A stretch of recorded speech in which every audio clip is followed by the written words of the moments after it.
Hello everyone, my name is Zach, and welcome to On Cash Flow, where I help you become a master of your own cash flow. Now let's get started. One of the most common things you will hear in personal finance is if you have debt where the interest rate is lower than what you can reasonably expect if you were to invest that money instead, then you should be investing the difference rather than paying extra towards your debt because it can increase your net worth in the long run. That does make mathematical sense, but the answer is not always that simple. There are some other factors that you strongly need to consider. One of those factors that you strongly need to consider is, what is that debt being used for? Is that debt being used as consumer debt, or maybe is that debt being used for an investment? Because the answer to this question is going to skew you more into one side of paying it off versus keeping it. Some people like to say the word good debt and bad debt. What most people would consider to be good debt is if that debt is making you more money than what it's costing you. So let's say that you purchase a rental property, and that rental property is bringing you an average of 10% of return on the money that you have invested in that rental property. However, you have a mortgage on that rental property, and the interest rate is 30-year fixed rate mortgage at 6%. So it is costing you 6% of an interest rate. In this situation, most people would consider that to be good debt because you are paying 6% to have that mortgage. However, it is returning you 10%. On the reverse of that, what might be considered bad debt is you have a interest rate that might even be lower than the good debt. Let's say you have an interest rate of 5%, and this is on a car loan. So it is a consumer purchase. Let's say you even make $100,000 per year, and this car loan is for $50,000. This car represents 50% of your annual salary. This would probably be considered a very high car purchase relative to the amount of income that you make. And therefore, I think that most people would consider this to be bad debt. And by the way, the reason why I'm making this video in the first place is because I watched another video by Chris Invests where he goes over this whole situation of should you pay off the debt or should you invest? But more on that later. Let's get on to another thing that you strongly need to consider, and that is whether you're talking about existing debt that you have or whether you're talking about new debt that you will be acquiring. You should be looking at these two almost the exact same. You should look at, hey, you have an existing debt at 5%, pretty much the same as you can get new debt at 5% rather than paying cash for that item. However, psychologically, this does feel a lot different for all of us. It feels a lot different to already have debt that you're paying down versus acquiring new debt, even if the interest rate is going to be the same. If you were to follow that finance rule of thumb of not paying it off because you could get more in the stock market, then you should be willing to theoretically always have a car loan. If the interest rate is under what you would expect to make in a stock market, you should be willing to always have a mortgage and take out the maximum amount that you can on your home to take out all the equity if you can expect to have that money invested and earn more than what you would have paid in interest. So if you did follow that logic, that is what your actions should be doing. However, we don't really think about that psychologically. We think about it differently when we have debt already versus if it comes to acquiring new debt. And that brings me into my next point that you strongly need to consider, and that is the psychological side versus the mathematical side. So there are two parts of this equation here, what we think and what would be,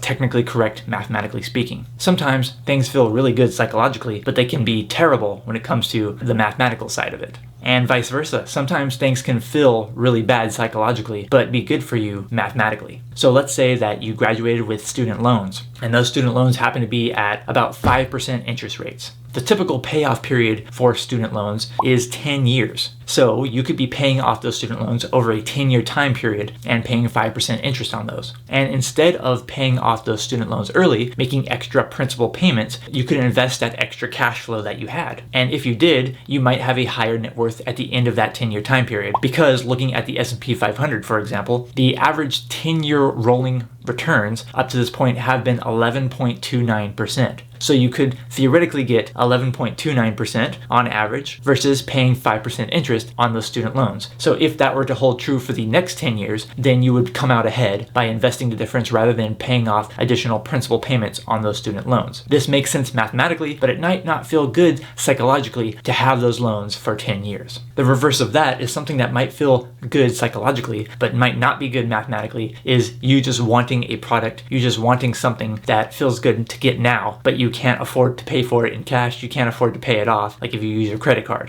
So you could end up paying an extra, let's say an average of 15% APR if you used a credit card to make a purchase that felt good psychologically, but mathematically it doesn't make sense because then you're going to be paying 15% more in interest. So it doesn't make sense mathematically, but it did feel good psychologically. And regardless of whether you lean more towards paying off debt early or whether you lean more towards investing the difference, what you should always be doing is liking my videos. If you're enjoying this video so far, please make sure you like it. Give it a thumbs up. It really does help me out and I really do appreciate it. And you don't even have to stop there. You can just hit the like button on every single video of mine that you watch. But seriously, getting back to something that you do also need to consider is what stage of life are you in? And more specifically, I'm talking about two different stages. You're either in the accumulation stage where you're saving for your retirement, you're saving for early retirement, you're saving for retirement, or you're already there. You're financially independent, you're living off of your investments, you retired early, withdrawing from your investments, or you're just retired. Depending on one of those two stages is going to skew you more in the direction of either paying off your debt or investing the difference.